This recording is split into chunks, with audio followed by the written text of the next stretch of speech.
Bom demais conversar mais um programa Gente que Fala. Eu sou Liliane Ventura e você está simultaneamente comigo agora de 12h a 1h pela Rádio Trianon 740M por São Paulo. A rádio também, vamos baixar um pouquinho o TP aí que está comendo a letrinha, viu? Rádio Universal 810 AM de Santos. Isso também, né, pela internet, tvexito.com.br. Venha curtir a nossa fanpage do Gente que Fala, tá bom?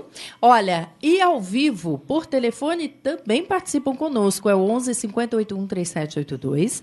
11 50 81 3782. Deixa eu cumprimentar aqui, antes de dizer os assuntos de hoje, os nossos queridos amigos convidados, como o economista Ricardo Montoro. Como vai, Ricardo? Que prazer voltar aqui. Estamos prontos para enfrentar o tema de hoje. Opa, que eu imagino quente, qual seja. Quente.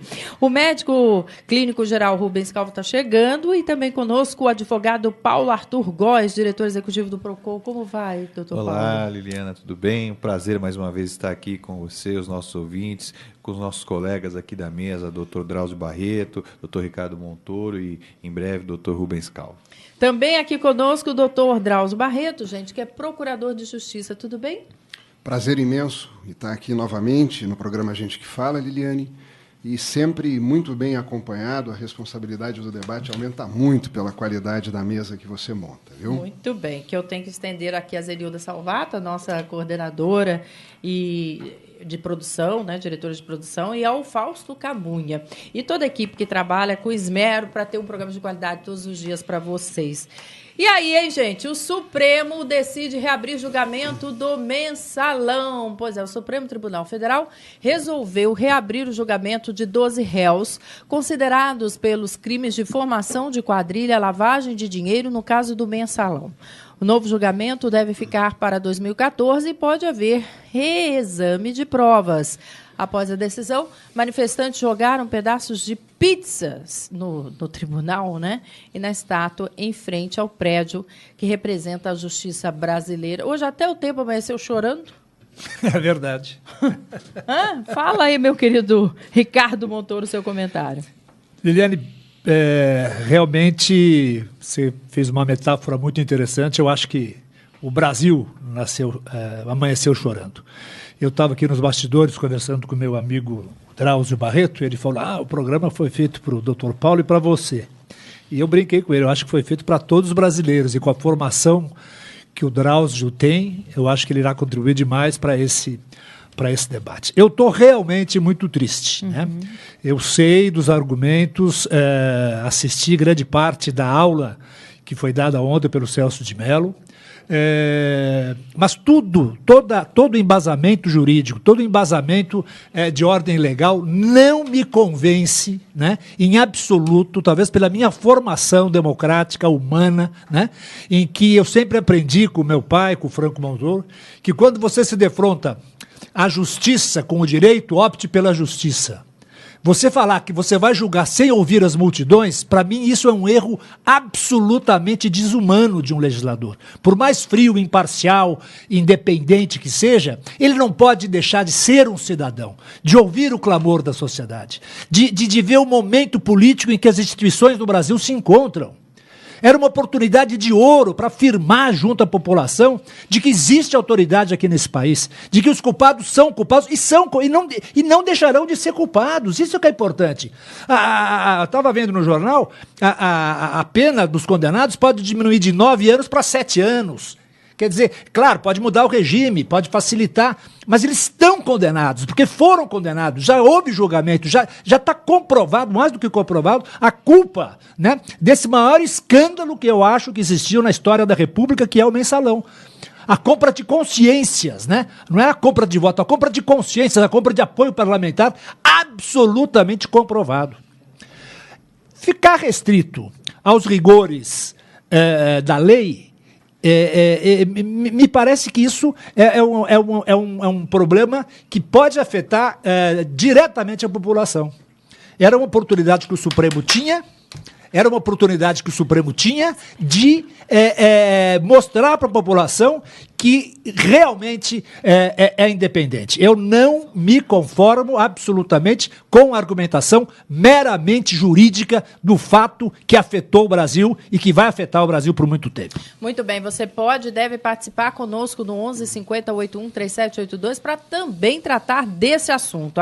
É claro que muitos concordam ou muitos poucos concordam. O que você acha? Vamos saber aqui também dos nossos amigos, outros convidados, como o doutor Drauzio Barreto, procurador de Justiça.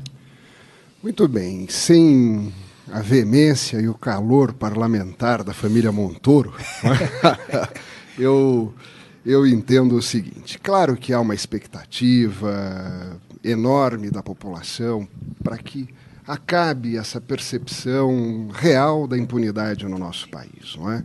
Foi a primeira vez que notórias figuras do mundo político, do mundo empresarial, do mundo econômico, foi reunido num único processo e tiveram, não é, penas exemplares.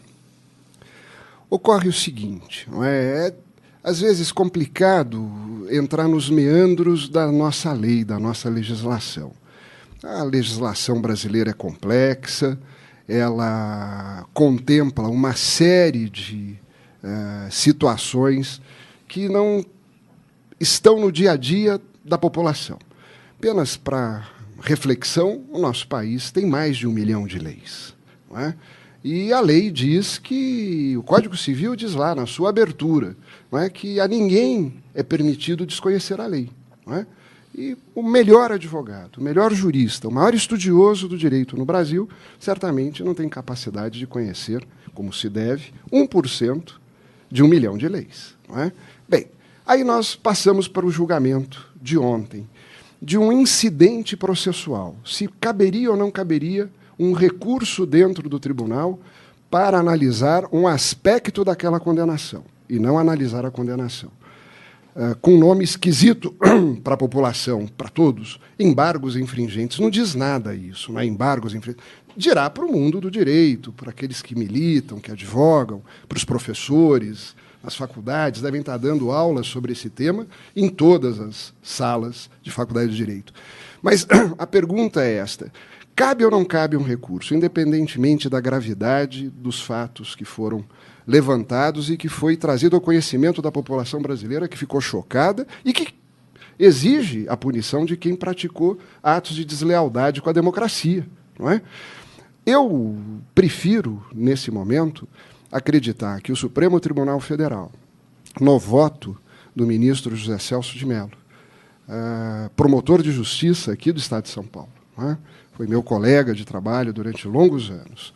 Todos que conhecem o ministro José Celso sabem da sua capacidade, da sua dedicação à ciência do direito.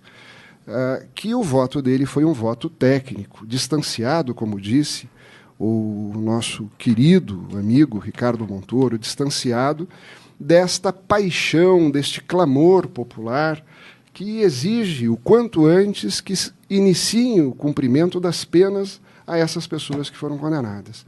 Mas eu sou tentado a aceitar, Liliana e amigos aqui de debate, que o princípio do processo justo e do processo legal deva prevalecer sempre. Há instância, sim, deste recurso, do embargos infringentes. É claro que na Suprema Corte até lá se dividiu. Foram 6 votos que entendiam que podia ter esse recurso e 5 que entenderam que não. Seria melhor para a população que esta decisão fosse uma decisão pacífica, porque todos, então, entenderiam que este recurso era válido.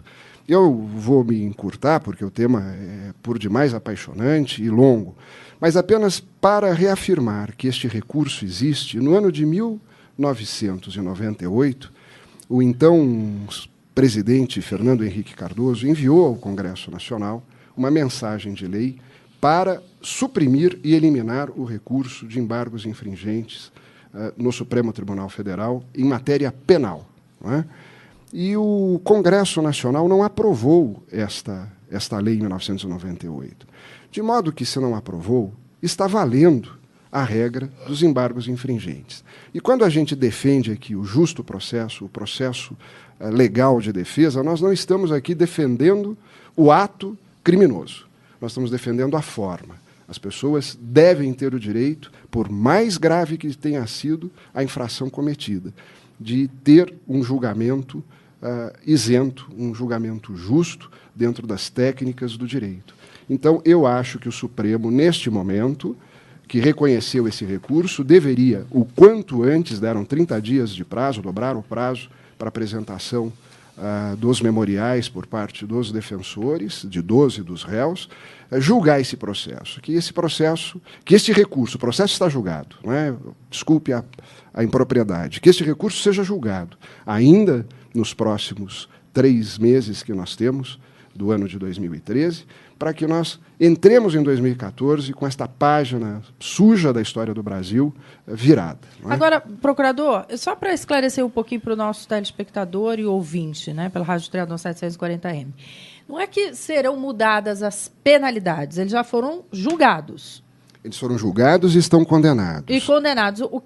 Qual é a principal vantagem dos embargos infringentes? É que na matéria em que houve 4 votos na condenação, foram vários crimes que todos foram cometidos. Acusados. E principalmente no que diz respeito à formação de quadrilha. Especificamente no delito de formação de quadrilha. 12 dos réus do mensalão, foram 30 réus do mensalão, tiveram condenações por formação de bando ou quadrilha. E aí, na penalidade, o que eles seriam beneficiados se nesta revisão, vocês estão acompanhando o meu raciocínio, derem lá como em algum ponto da matéria apresentada, olha, aqui nós erramos ou nós fizemos alguma coisa. Vai diminuir essa punição? Bem, eles podem ser, não é, terem as suas penas confirmadas nesse recurso, vai ser revisto o aspecto da formação de quadrilha, pode ser mantida a condenação, ela não poderá ser exasperada, ela não pode ser aumentada, ela pode ser mantida ou pode ser eliminada. Eles podem ser absolvidos do crime de formação de quadrilha no recurso. Se isto acontecer, todas as demais penas dos outros crimes permanecem intactas, rígidas. O que vai alterar é o que já antecipou o Ricardo Montoro, é que pode alterar o regime do início de cumprimento de pena. Que pode ser o semiaberto. Que pode ser o semiaberto, porque a nossa lei diz que a partir de 8 anos de condenação, o regime inicial obrigatório é de regime fechado de cumprimento de pena. Ou seja, é acordar e dormir dentro da cadeia. Isso. E no regime semiaberto, podem trabalhar durante o dia e à noite, dependendo da fixação das regrinhas aí do regime semiaberto, a partir das 18, 19, 20 horas, seja lá o que o ministro, o juiz determinar, eles têm que se recolher à prisão para dormir. Se houver alguma falha neste período de regime semiaberto, o regime semiaberto é cancelado e passa a ser o cumprimento de regime fechado de pena. Não é? É esse aspecto que os 11 ministros agora vão analisar. Se tivesse a mesma composição do Supremo Tribunal Federal quando da primeira condenação, vamos chamar assim, essa pena não seria alterada, porque por maioria de votos houve a condenação por formação de bando e quadrilha. Ocorre que 2 ministros se aposentaram entre a condenação e o recurso julgado na data de ontem, que é o ministro César Peluso e o ministro Carlos Aires Brito. E 2 novos ministros integram a corte. Há agora a expectativa, porque ninguém vai mudar a sua opinião. Quem votou pela absolvição permanecerá pela absolvição. Quem votou pela condenação permanecerá pela condenação. Agora, a surpresa é saber se o ministro Barroso e se o ministro Theory podem ter uma interpretação diferente daquelas que tiveram o ministro Aires Brito e o ministro Peluso, que votaram pela condenação no aspecto da formação de bando ou quadrilha. É com isso que os advogados têm uma expectativa de possível revisão de pena. Mas falar sobre isso hoje é exercício de futurologia. O que importa é assim, foi assegurado o direito de recurso, não é? O direito de ser revisto esse aspecto da condenação.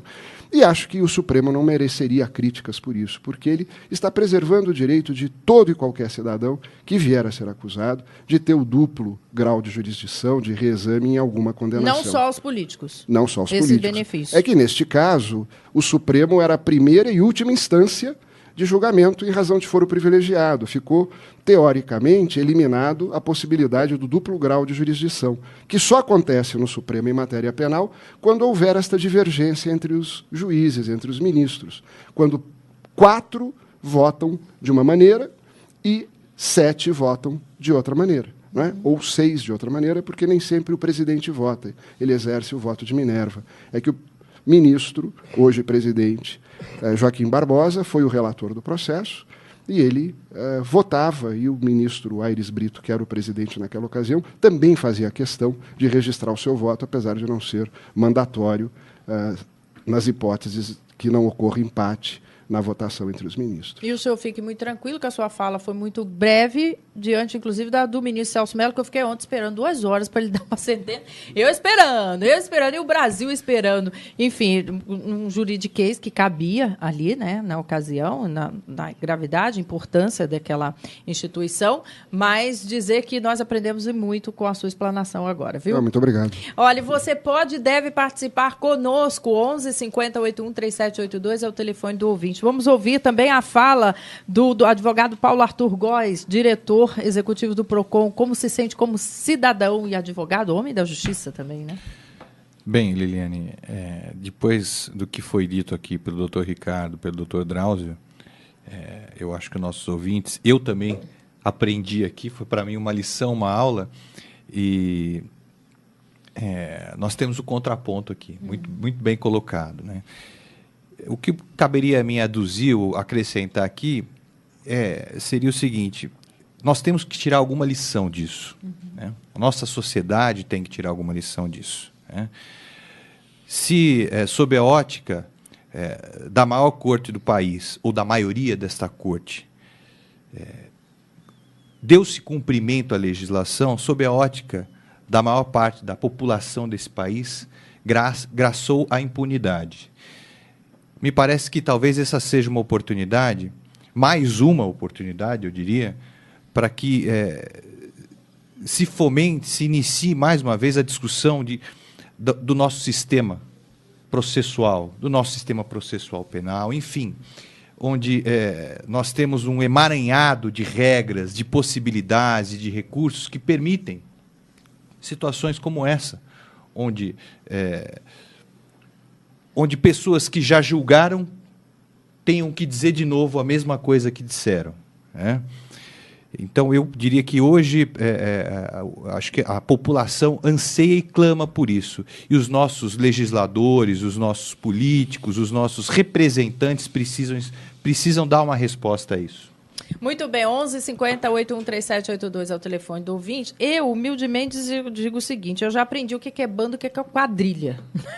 Mas parece que tem ali, entre o céu e o inferno, uma distância muito grande e a gente tem que respeitar e aprender. Deixa eu ouvir a opinião dele também, nosso querido amigo, vereador Rubens Calvo. Como está, Rubens? Tudo bem? Melhor agora. Alegria tê-lo aqui. Inclusive nessa mesa seleta. Você viu, né? Valeu a pena eu ter me esforçado muito para chegar a sua companhia, Liliane, outro programa que faz a diferença de São Paulo, do Fausto Camunha, e outra de rever bons amigos aqui e amigos de escola e credibilidade. Eu gostaria de fazer, inclusive, alusão a essa minha admiração para cada um deles. O Montoro, o Ricardinho aqui, foi vereador comigo. Ele tem na sua genética, na sua formação, a credibilidade do seu pai, que instituiu o primeiro estado de deveres e direito da abertura democrática São Paulo, sendo São Paulo o carro-chefe da abertura política da democracia brasileira, graças ao seu pai. E sabe da nosso companheirismo. E o Ricardo se dedicou num assunto, naquela ocasião, sobre os cuidados que deveríamos ter da preservação da nossa água. Há poucos anos atrás, ele foi um dos pioneiros, e hoje nós estamos vendo que ele tinha razão. Infelizmente, pouco foi feito, apesar dos esforços dele. O doutor Drauzio Barreto, que foi deputado com meu pai. Meu pai foi um deputado... Uma grande figura, tem um carinho imenso. Trabalhador, e ele não conhecia assim o senhor pessoal, mas ele falava muito do seu nome em casa, mostrando que o senhor era daquele rol dos deputados mais à frente, né, dos assuntos do Estado de São Paulo. É um prazer imenso estar aqui com o senhor. Honra minha, muito obrigado. O Dr. Paulo Arthur Góes, que nós já nos conhecemos e que faz um bom trabalho aí em cima agora no PROCON, e se Deus quiser, muito mais ainda, uma questão muito necessária. Eu vou precisar chamar um rápido intervalo comercial, já vai dar hora e vez também ao nosso querido Rubens Calvo para falar sobre os embargos infringentes. Voltamos já. TV Êxito nas redes sociais. Siga no Twitter e curta nossa página. Quase um trava-língua, não é? Saiba primeiro o que acontece na nossa programação. Vídeos, fotos, notícias e bastidores. TV Êxito, a sua TV na web. Hoje, com a modernidade, vocês podem assistir tudo que está acontecendo pela internet, pelo seu tablet, pelo seu iPad.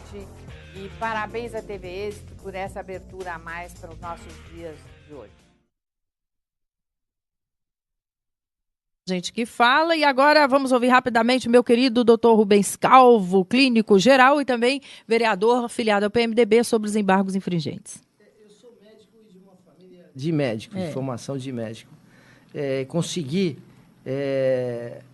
Ninguém vai por indução, é claro que tem que ter vocação. Uma filha minha se formou agora em Direito, é uma advogada, prestou OAB e passou. Mas é empolgante o direito brasileiro, porque ele vem do romano e tem um lado filosófico intenso e social na nossa realidade, e que prima pelo direito de defesa. Por isso que existem várias instâncias. E como bem, depois que todos os juristas aqui falaram, cabe pouco, eu entendo assim. Não está em questão a mudança das penalidades, vamos dizer assim, que já foram impostas, e sim o direito do recurso. E que eu vejo com os bons olhos, à medida que, na última instância, aquilo seria um ato sumário, se pelo menos tivesse a concordância da maioria absoluta, da totalidade, então não cabe recurso, porque tem aqui, todos tiveram o mesmo entendimento.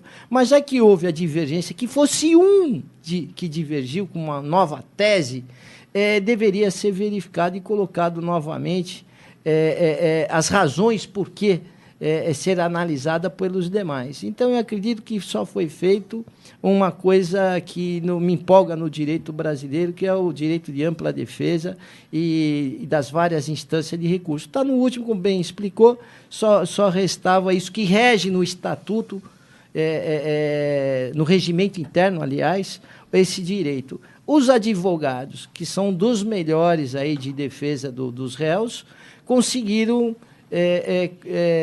não só colocar, como também persuadir e envolver os afetos a que acolhesse esses embargos. Sob o voto de Minerva do ministro Celso de Mello, que é uma pessoa de carreira, um grande conhecedor, um grande juiz, respeitadíssimo, e ele, então, deu o voto de Minerva. A única questão que eu fico aqui, como povo, então, né, como técnico maravilhoso, que bom que eu tenho uma justiça assim, né? Mas, por outro lado, como povo, e pelo que a gente vê dos desmandos, da corrupção que tanto penaliza o povo brasileiro, o mais simples, o mais humilde, o mais necessitado, eu só sinto que a morosidade de se rever ou se dar provimento nesses embargos e de se marcar, então, uma nova um novo julgamento, para se dar o veredito final. A Folha de São Paulo veio com uma manchete, ou o Estado, um desses aí que eu li hoje pela manhã, desejando Feliz Natal. As pessoas estão descrentes. Feliz Natal, Zé Dirceu. Feliz Natal, Zé Zenuíno. Feliz Natal. Não é assim? Pode falar, Montudo. Você me permite um pequeno à parte?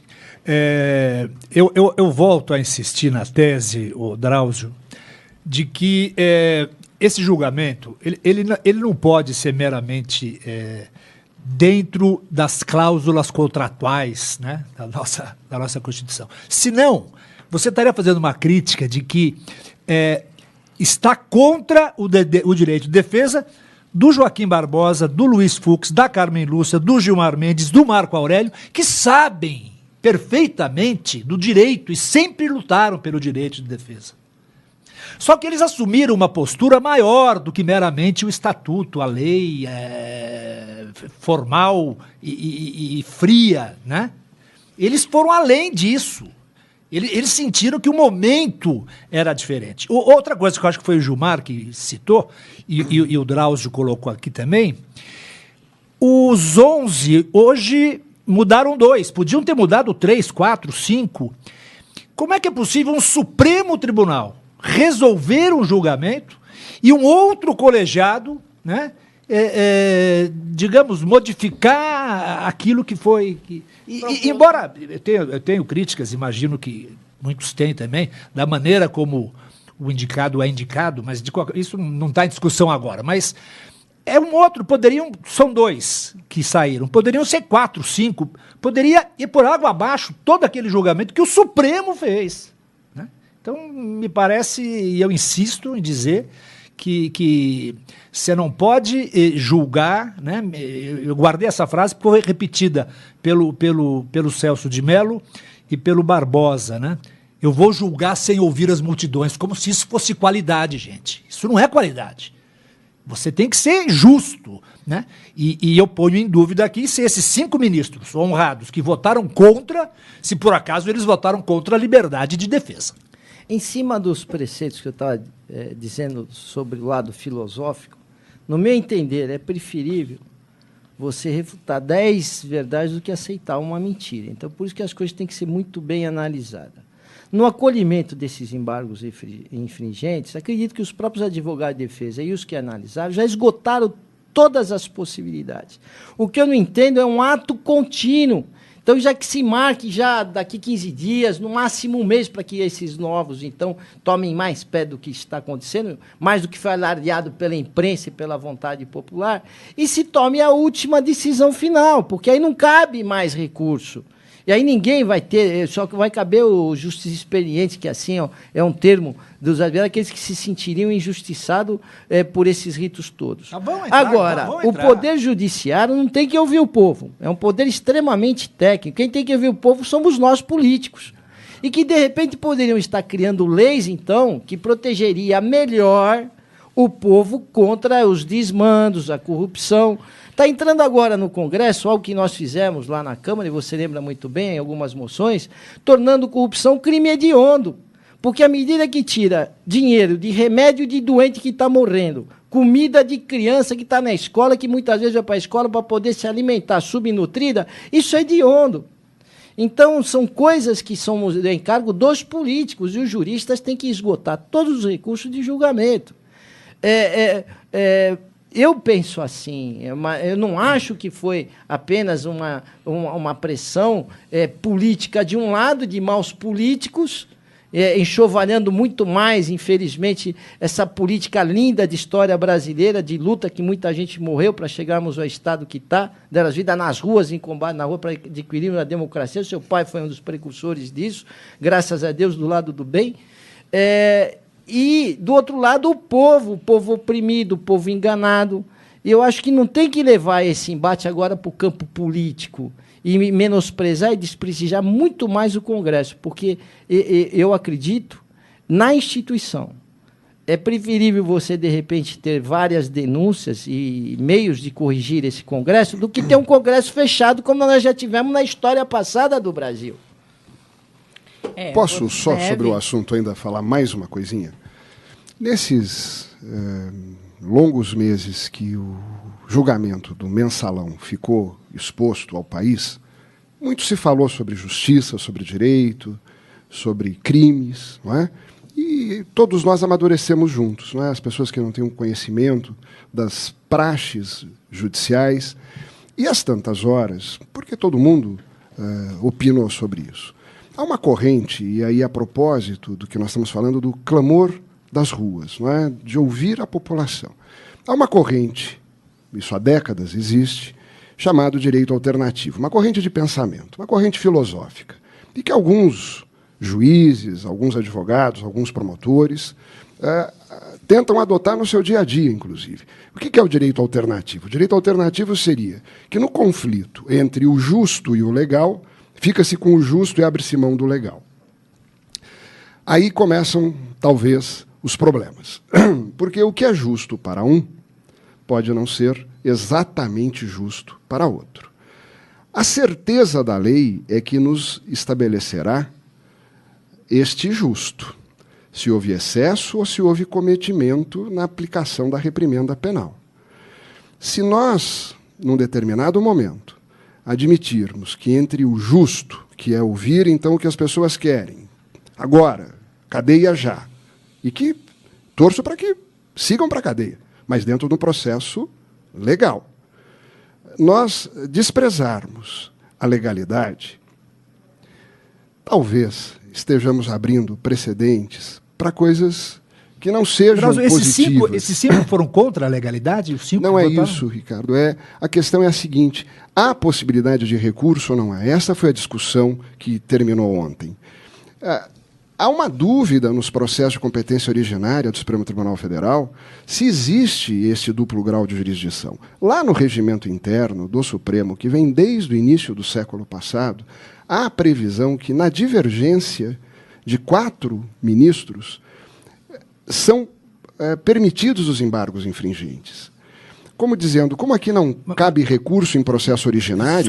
Isso foi resolvido ontem numa sessão após o voto do Celso de Mello, se era 4, porque tinham alguns advogados que defendiam por que 4 e não 3, não 2, não 1. Não, mas o regimento é claro, é porque é 4 mesmo. É para mostrar que há uma divisão... O Supremo resolveu ontem que são 4, né? Era definido que era 4, mas existiam teses de que deveria ser menos de 4. Mas aí seria uma tese errada. Como também me pareceria que seria uma tese errada, com todo respeito, as opiniões de 5 ministros de um lado e 6 do outro mostra que há uma divisão filosófica intensa sobre isso. Mas eu não... E que ninguém foi contra a legalidade. E eu não quero aqui dizer que os 6 que votaram de uma maneira votaram melhor do que os 5 que votaram de outra maneira. Apenas eu entendo, não é? Que há esta possibilidade. Esses embargos infringentes estão previstos no regramento do Supremo Tribunal Federal. Se para este momento, para este julgamento, isto não é bom, aí a conversa é outra. Mas enquanto existir lá, isto é o legal. Haveria que ser respeitado. Porque senão a gente começa, como houve muito debate disso, não é, caminhar para a tese do direito alternativo, que ela é sedutora. Entre o justo e o legal, parece que é melhor ficar com o justo. Parece que é melhor ficar com o justo. Nem sempre a lei é a melhor lei, e a justiça pode estar sendo feita fora da lei. Mas o que é ser justo? Aí começa o intérprete. Começa, vamos dizer, começa a haver um espaço perigoso para a interpretação. Pessoas radicais, pessoas homofóbicas podem entender que não seja justo uma união homoafetiva. Pessoas de espírito liberal, de espírito humanista... Mas a homofobia está falando que é dele. Mas é isso que eu digo. Falando que é mas nosso. Aí o julgamento, não é isso? É mas não é isso, é que o julgamento é muito pessoal do justo. Ele não é universal. O universal é o que está na lei. A gente pode ser contra a lei. Aí nós temos que ir à casa dos políticos, ao Congresso Nacional, às Assembleias Legislativas, às câmaras municipais e lutar pela mudança da lei. Mas enquanto ela existir, infelizmente, as leis que não são boas precisam ser cumpridas também. Porque senão as boas também não serão cumpridas. É assim que eu penso e acho que esta história dos embargos infringentes deveria suscitar nas lideranças políticas do Congresso Nacional mais responsáveis numa explicitação legislativa. Não é? Existe ou não existe? Para que nós não tenhamos mais debates desta extensão, onde divida a nação ao meio, onde divida o Supremo ao meio. Não é? Porque não tem clareza na lei. Pode falar, doutor Paulo. Primeiro, mais uma vez agradecer aqui a aula do Dr. Drauzio, mas eu também gostaria de ressaltar o seguinte, a questão do duplo grau, ou seja, o direito de ter direito a um recurso, assim como tem os mortais, ele deve ser ponderado e sopesado com relação ao foro privilegiado. Ora, nós mortais podemos e temos o direito ao duplo grau porque estamos sujeitos à justiça comum. Aqui nós estamos falando de pessoas que, pelas funções e pelas responsabilidades e pelo que representam, têm um foro cujo próprio nome já diz, privilegiado. Então, isso é daí que nós precisamos tirar alguma lição para se verificar se realmente é isso que queremos, é isso que a nossa sociedade, que além de um foro privilegiado, exista também aqui um duplo grau. Isso é tratar com isonomia no sentido aristotélico do termo, me permita, a sociedade brasileira? Outra discussão que vai virar pauta, em breve eu vou convidá-los aí, né, para participarem, que cabe aí uma discussão também, é o seguinte: que justiça é essa que dá penalidades diferentes para mentores e executores? Porque é fato ou não é que o Marcos Valério está lá preso? Claro. É fato ou não é que o presidente do Banco Rural, o dono do Banco Rural, está todo mundo presinho lá e já ao lado... Os que podem ser beneficiados são os mentores. Agora, que país, que justiça é essa, né? Que 2 pesos, 2 medidas para todo mundo, tá? É intervalo já? Já intervalo, voltamos já. TV Êxito nas redes sociais. Siga no Twitter e curta nossa página no Facebook. Saiba primeiro o que acontece na nossa programação. Vídeos, fotos, notícias e bastidores. TV Êxito, a sua TV na web. A TV Web, para mim, é mais uma forma de levar informação, de acessibilidade ao conhecimento, à cultura para a sociedade. E por isso, eu acho que é importante a gente ressaltar e parabenizar a TV Êxito por causa dessa iniciativa dela, de levar informação para a população. Isso é fundamental para a sociedade. Estamos de volta com o programa Gente que Fala, e agora comigo por telefone, ele que é o diretor econômico financeiro da Associação dos Funcionários Públicos do Estado de São Paulo, doutor Antônio Arnosti, que vai nos contar sobre a última terça-feira aí que divulgamos das vantagens que os associados podem usufruir através das parcerias da AFEPESP. Tudo bem, doutor Antônio? Tudo bem, Liliane. Boa tarde. Tudo ótimo. Vamos relembrar aí quais são as áreas de atuação dos convênios e parcerias, doutor Antônio? Ok. Os convênios e parcerias da AFEPESP trazem inúmeras vantagens aos nossos associados, né? E estão disponíveis nas mais diversas áreas de atendimento, como saúde, instituições educativas, academias de condicionamento físico, hotéis em todo o país, parques temáticos, compra de produtos, cinemas, teatros e algumas outras opções. E quais dos serviços terá aí destaque no boletim de hoje? A parceria de destaque de hoje é a da compra de produtos com desconto especial pela internet ou por telefone. Uba! Oferecidas pelo Departamento de Marketing aqui da AFEPESP, em parceria especialmente com a Walmart e Compra Certa, sempre visando a garantia de confiança e segurança aos nossos associados. E como é que funcionam aí? Dê mais detalhes para nós, doutor Arnosti, as compras através da parceria do Walmart. As compras pelo conhecido site da Walmart oferecem descontos que variam entre 5% e 15%, dependendo da categoria de cada produto. Para efetuar essas compras com descontos, os associados devem acessar o site www.walmart.com.br/AFEPESP ou ligar para o Televendas 3003 6000 e informar qual o parceiro que é a associação. Muito bem. E no canal de vendas Compra Certa? O site Compra Certa conta com descontos de até 30% nas diversas marcas que saem direto da fábrica. Entre elas, as da linha Brastemp, Consul e Sony. Para efetuar essas compras através do site, o associado deverá acessar o endereço www.compracerta.com.br e clicar em primeiro acesso e se cadastrar. Tem que utilizar o código de parceria, que é o próprio nome da associação, a AFEPESP. Ou então utilizar o Televendas pelo número 4004-0019, também informando o mesmo código. Muito bem. E onde o associado encontra as informações sobre os convênios apresentados e como fazer para aproveitá-los? Liliane, todas as informações estão disponíveis através do 0800 771 7144 ou no site da AFEPESP, que é o www.afepesp.org.br/convênios.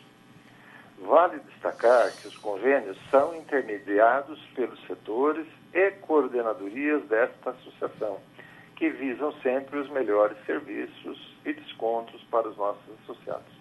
Tá certo, eu quero aqui agradecer a sua participação, doutor Arnaldo, sobretudo quando o senhor vem com boas notícias, como foi o caso de hoje, né? Nós é que agradecemos, Liliana, essa oportunidade e queremos uma saudação especial aos ilustres debatedores, que eu acabei não fazendo de início, e um abraço muito especial de final de semana a todos os associados da AFPESP. Um abraço, doutor Arnaldo, tudo de bom. Boa tarde, muito obrigado.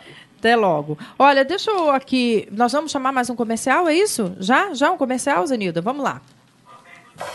Essa TV, a TV web, ela é espetacular, é maravilhosa, porque primeiro você tem informações a qualquer tempo, a qualquer hora, e no mundo de hoje, uma pessoa sem informação, ele está realmente alienado de todo mundo. E neste passo, a TV Êxito tem um papel fundamental nisso, para levar a todos os brasileiros, a todos aqueles que a acessam, notícias da hora, notícias rigorosas, notícias excelentes, e também por profissionais notáveis.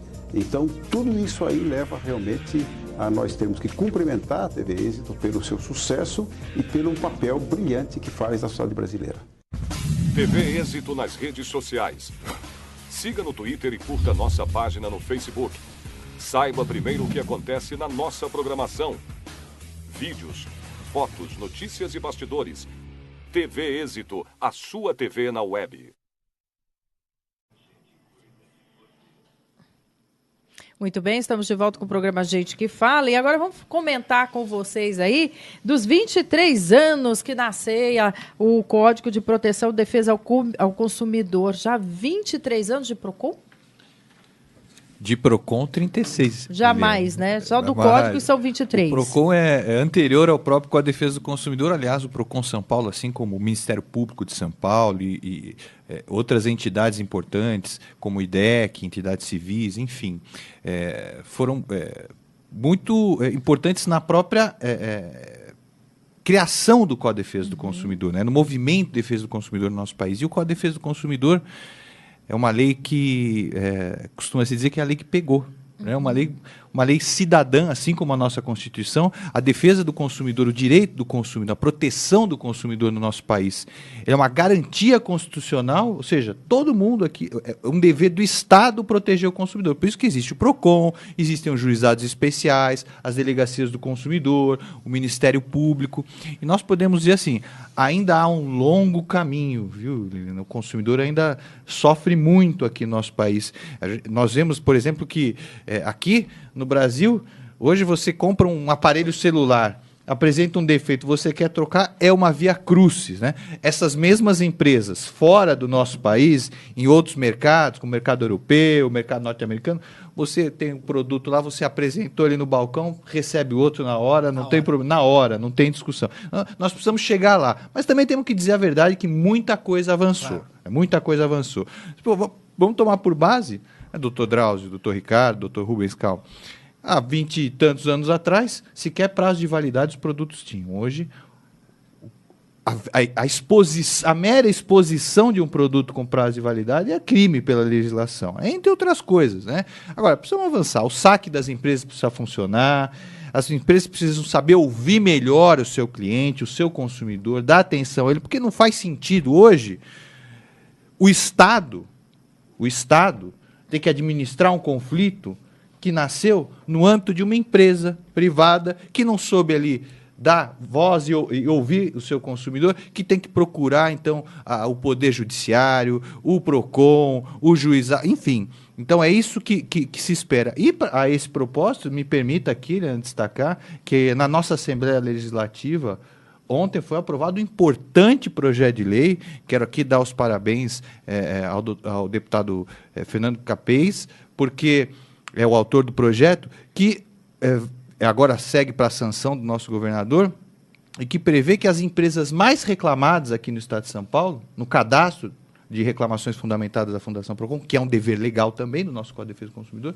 deverão manter afixado nos seus estabelecimentos esse ranking, esse cadastro, com o nomezinho dela lá. Isso é uma forma, primeiro, de dar mais poder para o cidadão, para o consumidor, porque a reclamação dele agora passa a ter um peso maior. A empresa vai se esforçar mais, portanto, para resolver dentro de casa o problema. E também deixar claro e transparente quem é que lesa mais os consumidores. Então, quer dizer que o Código de Defesa do Consumidor é um braço aí importante, né, nessa questão de ajuda a esse consumidor, já que o PROCON tinha quase 10 anos a mais, é isso? Já de existência? Sim, de 1976 para 91, já mais de 10 anos, mais são de 10 15 anos aí. Eu fiz a conta de 23 para 32. Isso. E aí, o que acontece? A gente, como consumidor, tem que fazer a nossa parte também, indo até o PROCON, munido da nossa condição aí de sermos amparados por essa instituição, que é muito benquista pela população, não é? Podemos reclamar da decisão do Supremo para o PROCON? Doutor Ricardo. Vai lá, doutor Ricardo. Se fosse uma relação de consumo, poderia, viu? Mas o senhor sabe que o PROCON é procurado pela população? Porque muitas pessoas veem no PROCON um porto seguro. Para muitas, e não é só para briga com marido e mulher dentro de casa. O PROCON, o nosso princípio é acolher. Ainda que não seja uma matéria de responsabilidade do PROCON, nenhum consumidor vai sair dali sem uma orientação. O senhor vai procurar aqui, vai para lá, mas ninguém sai de lá sem uma resposta. Muito bem. Olha, e vamos dar o acesso ao PROCON para aqueles que não têm em mãos aí. Você pode fazê-lo através da internet. Exatamente. Dúvidas, orientações, reclamações de compras pela internet, www.procon, com N de Nair no final, .sp.gov.br. Pessoalmente, nas unidades do Poupa Tempo Sé, Santo Amaro e Itaquera. E pelo telefone 151. Muito bem. Olha, o prefeito Fernando Haddad sancionou a lei que facilitará a obtenção de alvará de funcionamento, como você tinha comentado aqui conosco. Então, foi aprovado, né, meu querido Rubens Fal? Foi aprovado, foi sancionado, agora precisa ser regulamentado. Quer dizer, se Deus quiser, em 60 dias, vigorará uma nova lei que tirará da clandestinidade, às vistas da legalidade, mais de 1.700.000 comércios da cidade de São Paulo. O que acontece? Muitas das nossas edificações foram feitas em outras vigências de leis da construção civil. E isso interrompe a obtenção do habite-se. O habite-se nada mais é do que a licença de habitabilidade. O habite-se ele é temporário, como o alvará ele é temporário. Essa é que é a realidade. O que as pessoas precisam ter é só a licença de funcionamento que é permanente. Então, nós fizemos um reparo nessa lei, trouxemos para uma realidade, para se fazer ideia do impacto. Nós temos mais de 2.400.000 registros no CNPJ e apenas 380.000 licenças de funcionamento dado pela prefeitura, tornando mais de 2.100.000 irregulares e que sofrem visitas frequentes da fiscalização do município, ligados às subprefeituras, dos agentes vistores. E por que essas pessoas passam ano, entra ano, décadas e continuam sem ter a sua licença de funcionamento? Eu gostaria aqui, inclusive, dessa oportunidade, de colocar 2 casos.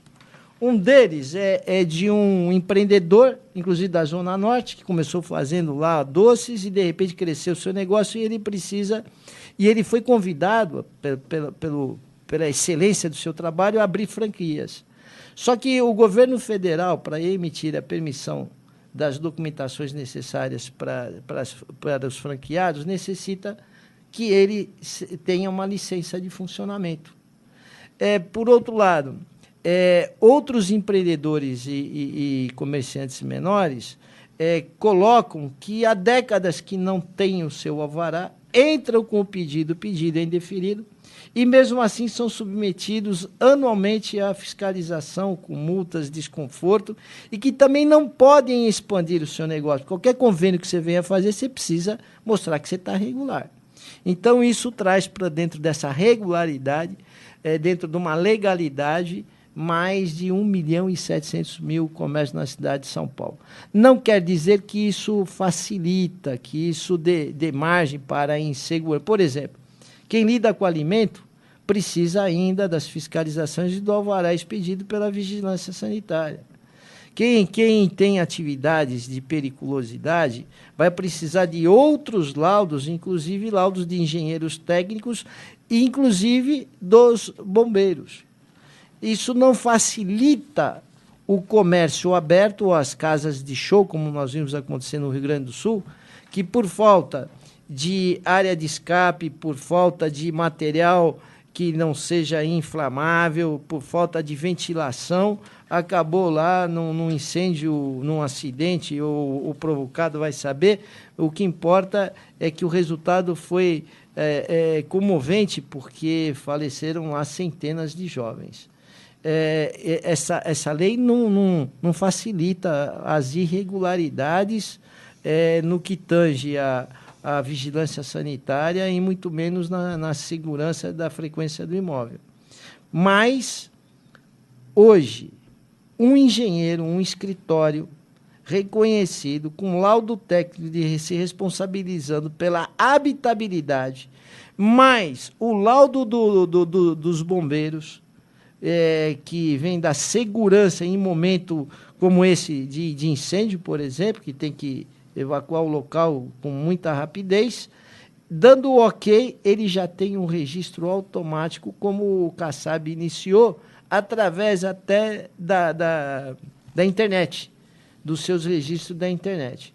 Isso não dificulta a fiscalização. Isso não impossibilita que o fiscal continue fiscalizando, exercendo a função dele. Porque ele tem que avaliar se este laudo está dentro dos padrões reais, se não é um laudo fajuto, ou se as questões de segurança se mantêm vigentes. Até porque nós sabemos que há deteriorações e também há, através de falta de investimentos, e também há, de repente, a continuidade de uso de materiais que já não são mais usados. Por exemplo, há pouco tempo a Câmara proibiu o abesto, por causa da abestose, que é uma doença pulmonar que era usado em algumas fabricações de telhas. E tem que ter esta adequação na modernidade, na legalidade, preservando, claro, o bem-estar, a segurança e a saúde de todos nós. Então, facilita. No meu entender, o maior projeto deste ano da Câmara Municipal, maior do que ele será só o plano diretor, se vingar este ano, e o orçamento, e sensibilizamos de pronto o prefeito, que acatou a ideia, consultou a sua assessoria e realmente põe para total formalidade mais de 1,5 milhão, chegando a 1.700.000 comerciantes, que precisam expandir seus negócios, está dentro da legalidade, e sair de uma fiscalização muitas vezes errada, abusiva, que é daquelas que, no jargão aí, que já vem de anos, que vendem um pouco criam um pouco de dificuldade e muitas vezes para vender facilidade. Graças a Deus não é a maioria, né? Como tem os médicos aí que não são bons médicos e não devem manchar a classe dos médicos, como tem jurista que não são bons juristas, não devem manchar a classe, e como tem políticos aí que são maus políticos, também não deve manchar toda a classe política. Então, mas tem fiscais que fazem. Já visto aí vários noticiários aqui pela imprensa, pela mídia toda, nos últimos 3 meses, de muitos fiscais sendo aí, como diz no popular, né? Flagrados com a boca na botija, né? E assim, eles, para coibir essas coisas. Então, foi um grande ganho para a cidade de São Paulo e uma conquista do PMDB. PMDB hoje na Câmara Municipal tem apenas 4 vereadores, mas são vereadores unidos. E estamos trabalhando firme lá, que sou eu, o Ricardo Nunes, o Jorge Rato e o Nelo Rodolfo. Então, eu agradeço a oportunidade de anunciarmos aqui, porque a população tem que saber. Principalmente aquele que vive de uma portinha aberta, que precisa estar regularizado, para poder lá estar aumentando e investindo nos seus negócios. Muito bem. Aqui conosco, ele que é coordenador do Programa Município Verde Azul da Secretaria Estadual do Meio Ambiente, o economista Ricardo Montoro, e a gente quer contar um pouquinho. Eu aprendi bastante com o secretário, dei o seu abraço a ele, viu, que esteve aqui conosco, contar aí da importância desse selo. Então, primeiro eu queria cumprimentar o Rubens Calvo pela atitude, pela batalha que teve na Câmara, mostra o preparo do Calvo. Parabéns pela sua atuação. E eu acho que o principal nessa lei é combater a corrupção, né? Porque 1.700.000 estabelecimentos, com certeza, muitos deles seriam achacados para que pudesse dar o alvará de funcionabilidade. Eu agradeço muito a pergunta sobre o município Verde Azul. É um programa que foi instalado em 2007, né? E é um programa, eu poderia discorrer muito, eu vou resumir muito, que eu sei que nós estamos com o tempo contado. É uma parceria do Estado com os municípios, que descentraliza a questão ambiental e procura a participação da população. Então, nós definimos, né, o corpo técnico da Secretaria define 10 diretrizes como resíduos, qualidade do ar, educação ambiental, são 10 diretivas. Nós fazemos mais de 20 reuniões regionais, preparando todos os interlocutores das prefeituras para que nos mandem o material que comprova o cuidado ambiental que o município tem. Isso, no dia 10 de dezembro, vai ser uma grande cerimônia no Palácio, e vão ter aqueles que estão ranqueados e aquele que vai ganhar, né? O governador Geraldo Alckmin vai abrir o envelope. Então, nós estamos entrando agora, no começo de outubro, na fase de julgamento das ações que cada município exerceu. É um programa realmente que ganhou o prêmio Mário Covas de gestão, em 421 ele foi o primeiro, e que eu tive grande homenagem em ter sido convidado pelo governador e pelo secretário Bruno Covas para estabelecermos nesse programa, que era só um programa, uma coordenadoria. Hoje é uma coordenadoria do programa Município Verde Azul. É realmente uma coisa singela, não é obrigatória, mas está tendo adesão de mais de 540 municípios, faltando para o ano que vem. Eu quero ver se a gente estabelece a universabilidade desse programa, que é um programa ambiental, e a defesa do meio ambiente deixou de ser moda, né? Passou a ser a obrigação, e os municípios estão aderindo de forma muito, muito vigorosa. Tinha uma distância, né, entre a fala e a prática. Hoje Claro. nós estamos vendo bastante bem de perto. Qualquer município pode participar desse Todos projeto? devem participar, né? A participação significa somente enviar para a Secretaria do Meio Ambiente o nome do interlocutor e do suplente. Esse ano já acabou, né? É para o ano que vem. E nós vamos enviar para todos os municípios essas informações. Muito boa. E maiores informações também no site da Secretaria, eu imagino que possa contar lá, não? Exato. O site é Secretaria do Meio Ambiente.sp.gov.br. Muito obrigado por sua participação mais uma vez. Muito obrigada também a ele que esteve conosco, o Procurador de Justiça, doutor Drauzio Barreto, pela aula que nos foi apresentada aqui hoje. Muito obrigada, viu, doutor Drauzio? Não foi aula nenhuma, foi assim uma participação coletiva aqui da sua qualificada mesa. Uma alegria estar aqui. Também ao doutor Paulo Arthur Góes, advogado e diretor executivo do PROCON, nosso agradecimento. E o meu também, mais uma vez, e essa foi uma mesa extraordinária. Muito bom. Nosso querido coordenador, né, que está lá do Programa Município Verde Azul da Secretaria Estadual do Meio Ambiente, nossos filhos agradecem, viu? Doutor Ricardo Montoro, obrigado. Eu que agradeço, fico muito contente com essa mesa realmente de alto nível e o assunto muito interessante. Nosso querido vereador Rubens Calvo, um abraço. Com certeza eu saio daqui engrandecido com o aprendizado que tive com a composição dessa mesa e dos reconhecidos de serviços prestados aqui. Dois grandes juristas e um homem idealista, que é maravilhoso aqui, meu amigo pessoal. Gente que fala fica por aqui, lembrando que tem direção do jornalista Fausto Camunha, diretores de produção Zenilda Salvato, redação Raela Brandão e Pedro Schiavon, som Cléo Rodrigues, na técnica Fernanda Cataldi, Felipe Duarte, Felipe Batista, Renato Borges, Douglas Dantas e Benê Benê. Um beijo a todos e até o próximo programa.